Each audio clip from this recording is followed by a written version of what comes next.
మహాభారతంలో ద్రౌపదికి పంచపాండవులు 5గురు భర్తలుగా వ్యవహరించడం మనకిప్పుడు ఆశ్చర్యం కలిగించినా ఒకప్పుడు ఈ ఆచారం ఉండేది. విశేషం ఏంటంటే ఆ పాండవుల వివాహ సాంప్రదాయం నేటికి కొన్ని ప్రాంతాల్లో కొనసాగుతుంది. భారతంలోని కథ ప్రకారం వనవాసంలో భాగంగా 1 సంవత్సరం అజ్ఞాతవాసం చేసినప్పుడు పంచపాండవులు కిన్నార్ అనే కొండ ప్రాంతంలో కొన్నాళ్ళు ఉన్నారట. అది టిబెట్కు సమీపంలో ఇండో చైనా సరిహద్దుల వద్ద హిమాచల్ ప్రదేశ్ దగ్గర ఉంది. అక్కడ నివసిస్తున్న ఒక వర్గం వారు తాము పాండవుల సంతతికి చెందిన వారమని, అందువలన సోదరులైన వారు ఒక భార్యనే కలిగి ఉండడం తమ ఆచారమని నేటికీ అంటున్నారు.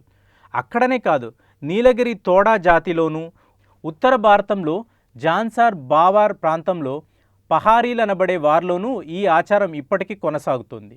అలాగే కేరళలో కొంతమంది నాయర్ల కుటుంబం వాళ్ళు ఈ ఆచారాన్ని ఇప్పటికీ అనుసరించడం ఆశ్చర్యం కలిగించే అంశం.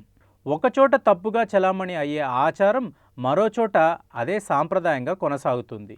ఈ విచిత్రాన్ని మనం ఏమనుకోవాలి?